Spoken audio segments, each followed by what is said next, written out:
Hello, and welcome to the Full Circle Podcast, your source for insights into the science and art of endurance sports training and racing. I'm your host, Coach Laura Henry. Today is Coach Tip Tuesday.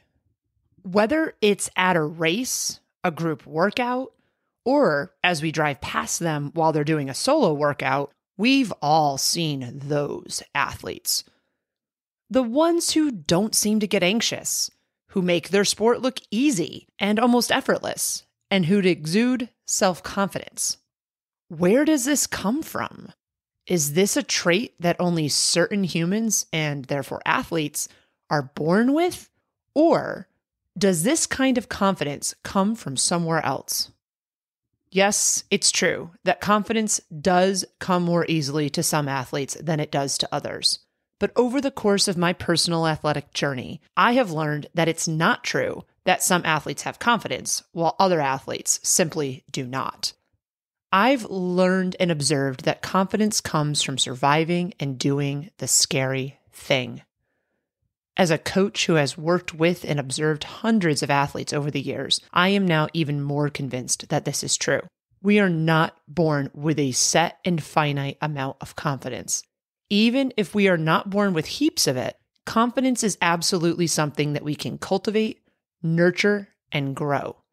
Rather than being finite, one could say that our capacity to develop confidence is infinite. As always, experience is the greatest teacher. Attempting hard and/or scary things and then surviving them is one of the greatest catalysts for confidence, as that experience of facing something scary and then coming out of it on the other side is extremely empowering. We will never know for sure if we can do something until we try it and we see what happens. So many people want to know in advance how things will go, how things will play out, and what the end result will be. If you want evidence of this, look no further than compulsive weather checkers who check forecasts long before they will ever actually be accurate or before the weather actually happens. But life is not a surefire thing. We will never actually know what is going to happen in the future. Yes, we can make reasonable and perhaps even accurate predictions based on our experience and our knowledge. But if we are being honest with ourselves, we never actually know how something will go until we give it a go and let the experience play out. A lot of people are not honest with themselves about this because admitting this truth, especially out loud, is both uncomfortable and uncertain. Yet, if we want to grow as athletes and humans, and/or if we want to achieve our goals, we have to work through and live through the discomfort of that uncertainty. As I've said before, there is no shortcut to attain the wisdom that is gained through actual experience. In both life and in endurance sports, it's not unusual to face something scary or intimidating. In fact, in endurance sports, it's not uncommon for athletes to choose a particular race type or goal precisely because it is intimidating or scary to them. At least on some level, even the most risk-averse among us are curious about how we'll fare if we face the discomfort dragon and if we take on something scary or intimidating. To paraphrase a quote from President Theodore Roosevelt, we are curious to see what it's like to be in the arena and to dare greatly. What is scary for endurance athletes is extremely personal and individualized. What is scary to one athlete may very well not be scary at all to a different athlete. That being said, each and every endurance athlete does have something that they're at least intimidated by in endurance sports, if not outright scared by. Here are some examples of things that I've either personally been scared by or that athletes who I've coached have been scared by, and this is by no means an exhaustive or all-inclusive or comprehensive list of what people can be intimidated or scared by. Running a marathon, doing a triathlon, riding a road bike, riding a mountain bike, doing an Ironman, saying their goal out loud and/or writing their goal down, traveling to a race, doing a group workout, training and/or racing with high-level or fast athletes, racing on the national or world stage, aka at a national championship or a world championship, calling themselves an athlete. When facing something scary, it is important to acknowledge that it is, in fact, scaring us, that it is, in fact, intimidating us. As paradoxical as it may sound, saying out loud that something is scary reduces its power, and it can therefore reduce just how scary it actually seems. So if you are scared of doing a particular thing, for example, let's say doing a triathlon, say it out loud. I am scared of doing a triathlon.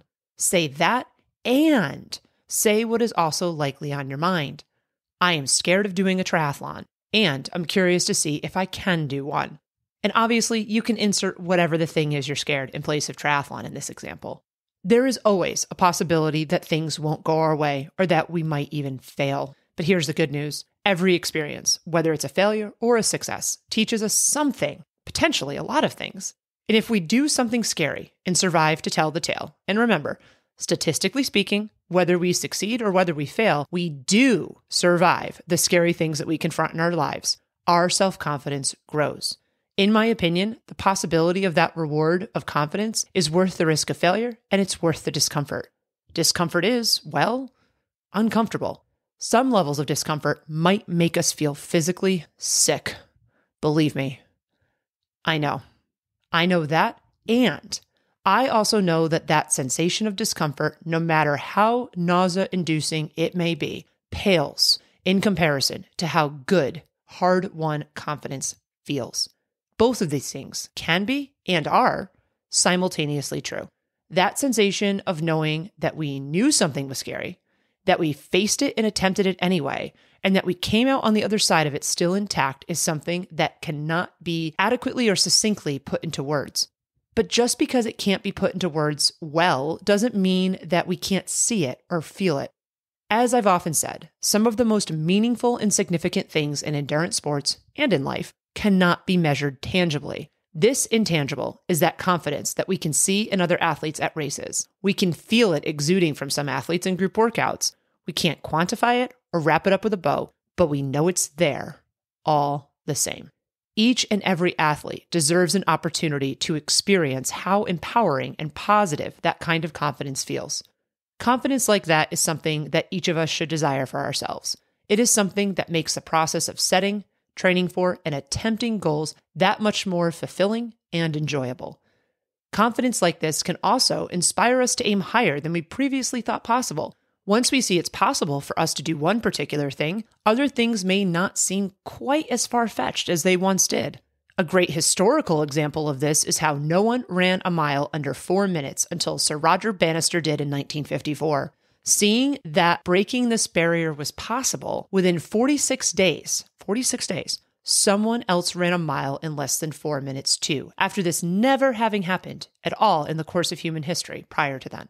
I know that I personally experienced this phenomenon, on a much smaller scale, of course, back when I was first getting into endurance sports. I went to Fleet Feet Syracuse to purchase a heart rate monitor. Times have changed. Back then, just a heart rate monitor was $500, folks, and saw a boxy-looking watch in the case. When I asked what that watch was, the staff member from Fleet Feet told me that it was for athletes who do triathlons. What's a triathlon? I asked. It's a thing where you swim, you bike, and you run, they replied. Swim, bike, run, all in the same thing? I interrupted incredulously. Yes, they answered. That's nuts, and I'll never do that, I vowed.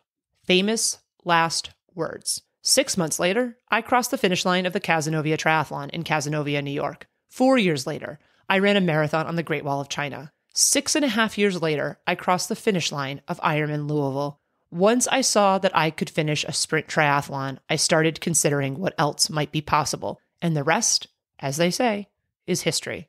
I began to experience what you could call a confidence snowball, where I kept facing something that seemed intimidating or scary, trying it and seeing how it went. Sometimes I failed, sometimes I succeeded. When I realized that I would in fact survive the things that scared me or seemed impossible, whether I failed or succeeded, that realization was a powerful feeling that helped me grow into a much more confident person, not just a more confident athlete, than I had been before I became an endurance athlete. I've seen the same phenomenon happen for so many of the athletes who I've coached over the years. If I'm being honest, watching this unfold for those athletes who I've coached has been the main thing that has kept me loving my job and wanting to continue to work with athletes. I want each and every athlete to experience what it's like to confront something scary, to dare greatly, and to see that they can succeed.